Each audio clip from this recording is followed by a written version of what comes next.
Hello friends. तो आज हम पढ़ेंगे story the princess and the P, राजकुमारी और मटर।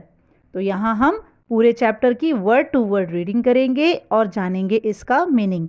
तो अगर आपने चैनल सब्सक्राइब नहीं किया है या आप इस चैनल पर न्यू हैं तो सबसे पहले इसे सब्सक्राइब करें और हाँ, बेल आइकॉन ज़रूर प्रेस कर दें क्योंकि इसके आगे बहुत सी अच्छी अच्छी स्टोरीज और उनका एक्सप्लेनेशन आने वाला है। तो चलिए शुरू करते हैं आज की story the princess and the pea. Once upon a time there was a prince who wanted to marry a princess. एक समय की बात है, एक राजकुमार था। वो एक राजकुमारी से शादी करना चाहता था। But he wanted only a true princess as his wife. लेकिन वह एक केवल सच्ची राजकुमारी को ही अपनी पत्नी बनाना चाहता था। He traveled all over the world to find one, but nowhere could he get what he wanted. उसने पूरी दुनिया की सैर की, पूरी दुनिया की यात्रा की, लेकिन कहीं भी उसको वैसी राजकुमारी नहीं मिली जैसी कि वह चाहता था। There were princes enough, but it was difficult to find out whether they were true princes. राजकुमारियां तो बहुत थी, लेकिन इस बात का पता लगाना बहुत कठिन था कि वे राजकुमारियां सच्ची की राजकुमारियां हैं या नहीं हैं, यानी कि वे वास्तविक राजकुमारी हैं या नहीं हैं। There was always something about them that was not as it should be. उनके बारे में हमेशा ऐसा कुछ ना कुछ था जो कि वैसा नहीं था जैसा कि होना चाहिए, यानी कि हर बार किसी न किसी राजकुमारी में कोई ना कोई कमी रह जाती थी। यानी कि राजकुमार जैसी राजकुमारी चाहता था अपनी पत्नी बनाने के लिए, उसको वैसी राजकुमारी नहीं मिल रही थी। So he would return home sad each time, for he would have liked very much to marry a true princess. तो हर बार वह उदास होकर घर लौट जाता था क्योंकि वह केवल एक सच्ची की राजकुमारी से ही शादी करना चाहता था। One evening a terrible storm came on. There was thunder and lightning and the rain poured down in torrents. एक शाम एक जबरदस्त बहुत भयंकर तूफान आया। आंधी, बिजली और बहुत तेज पानी गिर रहा था, मूसलाधार बारिश हो रही थी।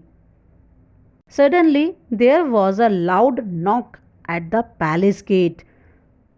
तभी अचानक महल के दरवाजे पर एक खटखटाने की आवाज आई, बहुत तेज।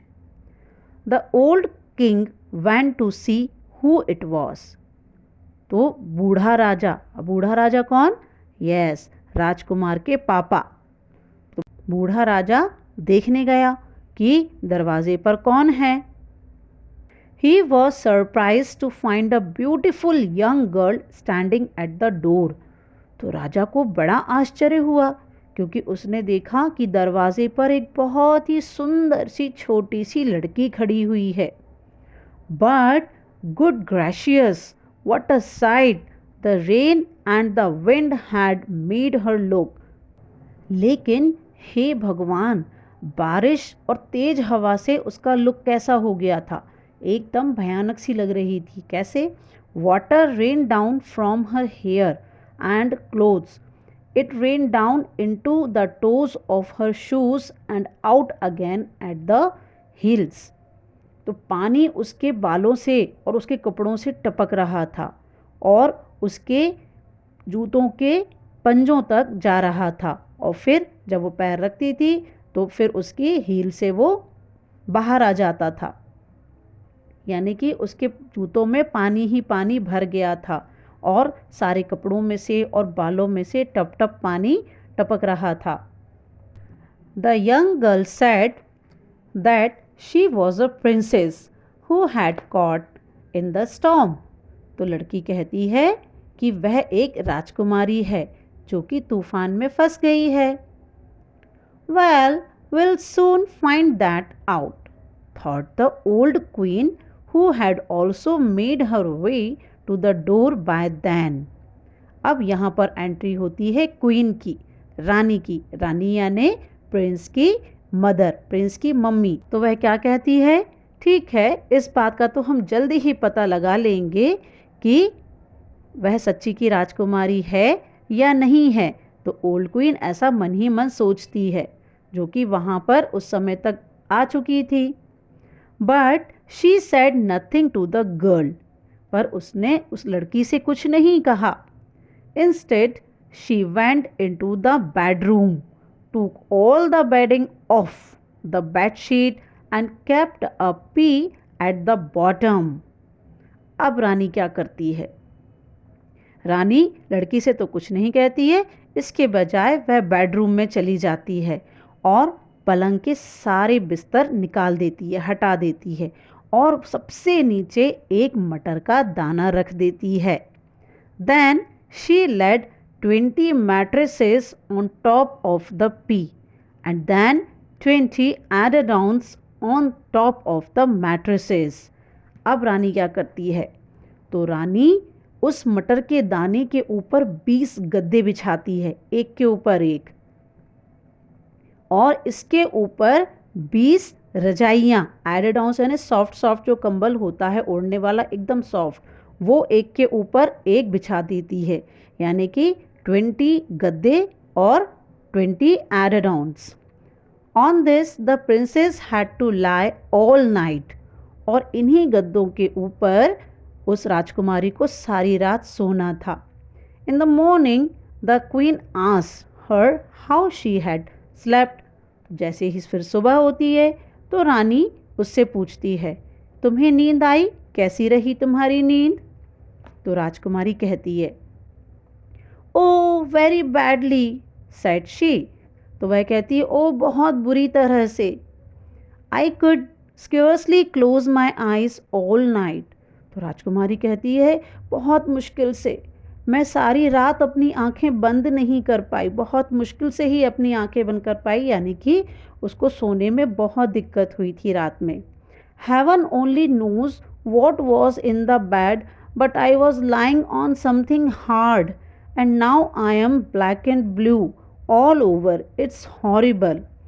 तो राजकुमारी क्या कहती है, पता नहीं, भगवान ही जाने उस बेड में क्या कुछ कड़क सा था, यानी कि मैं बहुत ही कड़क सी चीज़ के ऊपर सो रही थी और मैं अब बहुत, मुझे दर्द हो रहा है, मुझे सब जगह बहुत पीड़ा हो रही है, तो बहुत ही डरावना है, ये बहुत ही हॉरिबल है। Now the queen knew that the young girl was a true princess because she had felt the P right through the 20 mattresses and the 20 add-ons।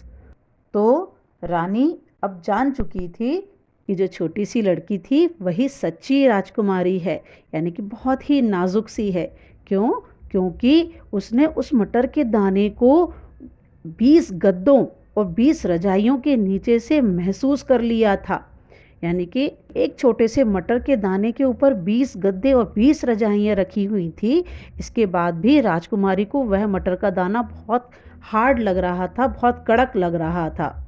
Nobody but a true princess could be as sensitive as that। तो रानी कहती है कि कोई और भी नहीं, कोई और नहीं, बल्कि एक सच्ची राजकुमारी ही इतनी सेंसिटिव हो सकती है। सेंसिटिव यानी कि जो आसानी से जिसको पीड़ा पहुंचाई जा सके, जो आसानी से जो चोट को महसूस कर ले, तो बहुत ही सेंसिटिव थी वो। So the prince asked her to be his wife, for now he knew that he had finally found a true princess। तो प्रिंस उससे पूछता है, क्या तुम मेरी पत्नी बनोगी, क्या तुम मुझसे शादी करोगी, क्योंकि प्रिंस ने अब आखिरकार एक सच्ची राजकुमारी को ढूंढ ही लिया था। And the pea was put in the museum where it may still be seen if no one has stolen it। तो उस मटर के दाने को म्यूजियम यानी संग्रहालय में रख दिया गया, जहाँ पर उसे आज भी देखा जा सकता है अगर किसी ने उसे न चुराया हो। तो ये तो सिर्फ एक बात कही गई है, अब इतना पुराना मटर का दाना वहाँ पर म्यूजियम में तो होगा नहीं। There that is a true story. तो यह एक सच्ची कहानी है, ऐसा बताया जाता है। तो बच्चों, कैसी लगी आपको ये कहानी? अच्छी लगी ना? तो आप इस चैप्टर को, इस स्टोरी को रीड करेंगे अच्छे से और इसके वर्ड टू वर्ड मीनिंग को एक बार फिर से अच्छे से देखेंगे और इस लेसन को अच्छे से समझेंगे. So see you in the next video with a new story. Bye bye.